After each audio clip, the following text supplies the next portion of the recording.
자, 오늘 말씀은 시편 111편 1절로 10절까지 말씀입니다. 함께 읽습니다. 할렐루야. 내가 정직한 자들의 모임과 회중 가운데에서 전심으로 여호와께 감사하리로다.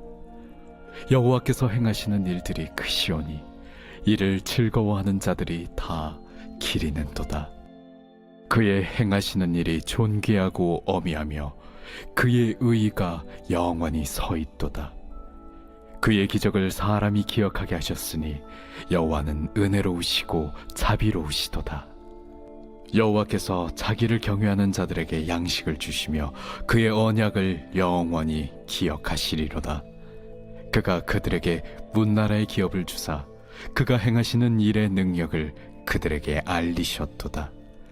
그의 손이 하는 일은 진실과 정의이며 그의 법도는 다 확실하니 영원 무궁토록 정하신 바요 진실과 정의로 행하신 바로다.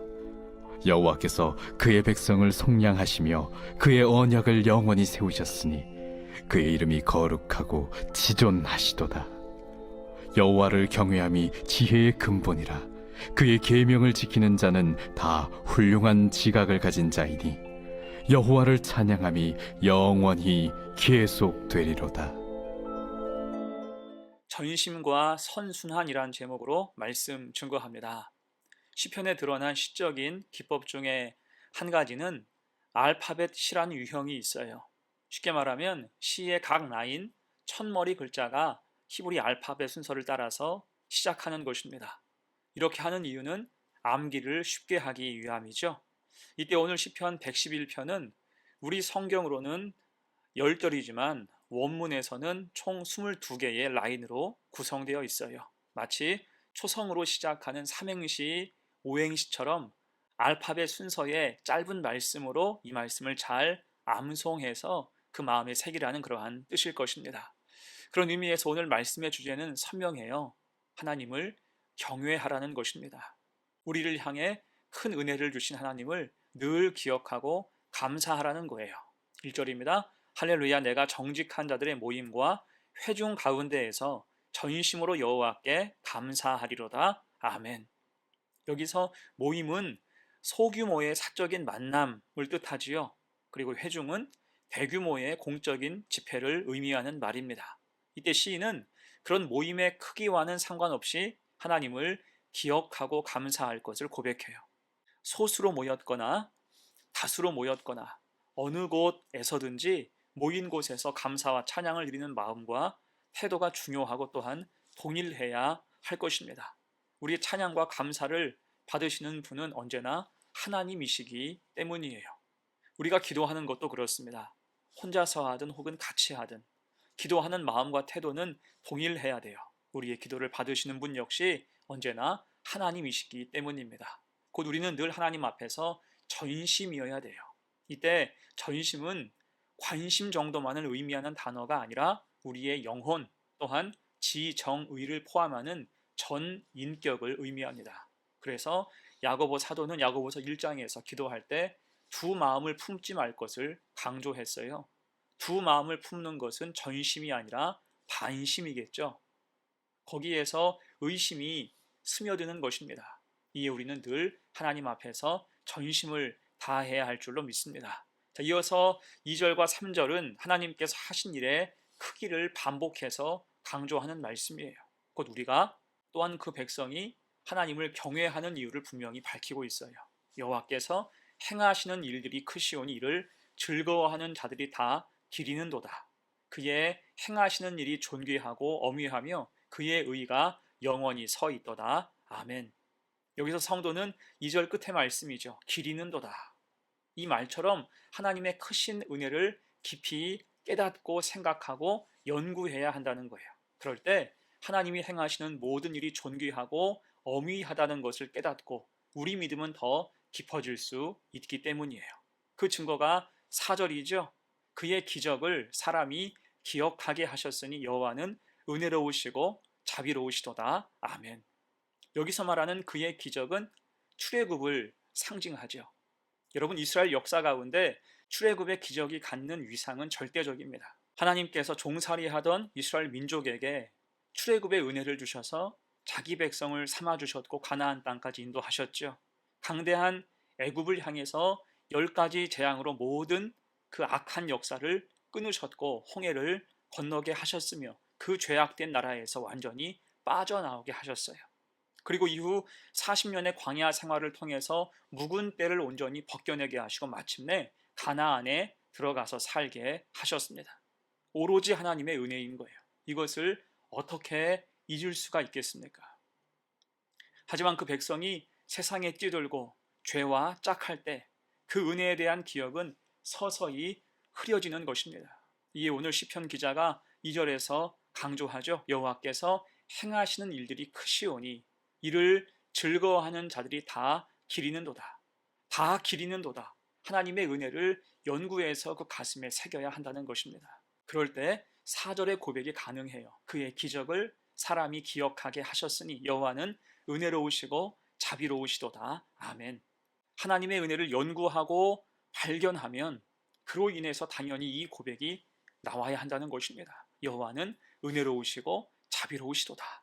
자, 그러면서 이제 5절로 9절은 그 기적을 베푸신 하나님 성품을 찬양하죠. 5절과 6절입니다. 여호와께서 자기를 경외하는 자들에게 양식을 주시며 그의 언약을 영원히 기억하시리로다. 그가 그들에게 문 나라의 기업을 주사 그가 행하시는 일의 능력을 그들에게 알리셨도다. 아멘. 우리 하나님은 광야를 지나는 이스라엘 백성들에게 만나와 메추라기를 주셨죠. 특히 만나는 40년 동안이나 주셨어요. 사실 먹을 것만 주신 것이 아니라 반석에서 나오는 물로 마시게 하셨고 40년 동안 의복과 신발이 헤어지지 않게 하셨습니다. 이것은 전적으로 그 삶을 다 책임지셨다는 뜻이에요. 또한 가나안을 향해 진군할 때도 하나님의 권능으로 나가서 싸워 이기게 하셨죠. 곧 하나님은 그 백성에게 완전하셨습니다. 그 기적을 온전히 베푸신 거예요. 또한 7절로 9절입니다. 그의 손이 하는 일은 진실과 정의이며 그의 법도는 다 확실하니 영원 묵은토록 정하신 바요 진실과 정의로 행하신 바로다. 여호와께서 그의 백성을 속량하시며 그의 언약을 영원히 세우셨으니 그의 이름이 거룩하고 지존하시도다. 아멘. 하나님은 그 공동체를 건강하게 하셨어요. 사실 분열했던 민족이 어떤 큰 일을 성취하거나 큰 땅을 얻게 됐을 때 거기에서부터는 이제 권력 투쟁이 시작됩니다. 그러면서 계급이 생기고 그 안에 여러 혼란을 경험하게 되지요. 하지만 하나님은 그렇게 하지 못하도록 완전하신 능력과 은혜로 그 백성을 출애굽시키시고 가나안 땅을 주셨으며 이제는 율법을 주셨어요. 곧 그들이 하나님 백성임을 잊지 않도록 너희가 잘나서 이 땅을 얻은 것이 아니라 오롯이 하나님의 능력 가지고 얻었으니 이제는 제사장 나라가 되어 살기를 원하신 것입니다. 그래서 하나님은 늘 항상 말씀을 강조하셨고 그것을 청종하고 지킬 것을 당부하셨죠. 신명기 6장 1절로 3절 말씀이에요. 이는 곧 너희 하나님 여호와께서 너희에게 가르치라고 명하신 명령과 규례와 법도라. 너희가 건너가서 차지할 땅에서 행할 것이니 곧 너와 내 아들과 내 손자들이 평생에 내 하나님 여호와를 경외하며 내가 너희에게 명한 그 모든 규례와 명령을 지키게 하기 위한 것이며 또 내 나를 장구하게 하기 위한 것이라. 이스라엘아 듣고 삼가 그것을 행하라. 그리하면 내가 복을 받고 내 조상들의 하나님 여호와께서 내게 허락심같이 젖과 꿀이 흐르는 땅에서 내가 크게 번성하리라. 아멘. 영적인 법칙, 축복의 법칙을 확실하게 세우셨습니다. 그러면서 오늘 10절에 결론에 이르게 하시는 거예요.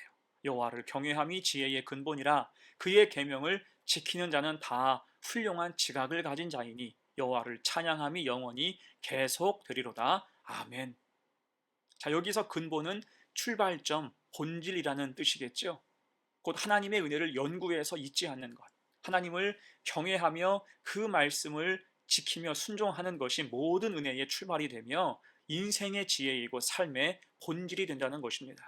자, 그래서 이제 오늘 말씀을 마무리하면서 우리는 선순환의 역사를 늘 기억해야 돼요. 먼저는 아는 것과 사는 것에 있어서 선순환이 있어야 되죠. 오늘 말씀처럼 하나님의 은혜를 연구해서 바로 깨닫고 그 아는 것으로 우리 삶을 살아가야 한다는 거예요. 세상에 취해서 살면 그 은혜를 잊을 수 있으니 우리는 은혜를 연구하는 마음으로 하나님의 크신 사랑 안에 늘 거해야 한다는 것입니다. 그럴 때 그 삶의 은혜가 끊어지지 않는 거예요. 과거의 축복이 현재에서 구현될 수 있다는 것입니다. 또한 우리에게는 순종과 축복의 선순환이 있어야지요. 그 놀라우신 하나님이 그 백성을 사랑하셔서 구원하시고 친히 말씀을 주셨으니 그 말씀을 지켜 사는 것이 최선이라는 것입니다.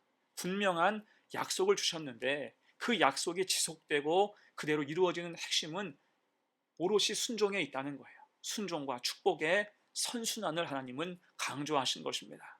자, 그래서 이런 사실은 우리에게도 동일하게 적용됨을 기억할 수 있어야 돼요. 하나님의 은혜를 잘 깨달아 알아야 하며 십자가의 은혜를 붙잡고 허락하신 삶에 최선 다해야 할 것이며 또한 말씀을 사모함으로 순종하여 살아갈 때 은혜와 축복의 선순환은 반드시 이루어진다는 것입니다. 그것이 하나님을 경외하는 성도다운 모습이 될 것입니다. 이를 잘 기억해서 늘 하나님을 전심으로 경외하며 믿음 가지고 살아가는 복된 성도가 되시기를 간절히 축원합니다. 아멘. 함께 기도합니다. 은혜로우신 하나님, 오늘 말씀을 통해 우리도 하나님 앞에서 전심을 다하게 하옵소서. 주신 은혜를 잊지 않게 하시고 그 은혜를 연구하게 하셔서 우리 속에 각인되어 늘 하나님을 전심으로 찬양하고 예배하게 하옵소서. 또한 우리에게 주신 말씀을 잘 깨달아서 그 뜻에서 전하지 않게 하시고 아는 것과 사는 것의 선순환, 순종과 축복의 선순환이 있게 하옵소서. 감사드리며 예수님의 이름으로 기도하옵나이다. 아멘.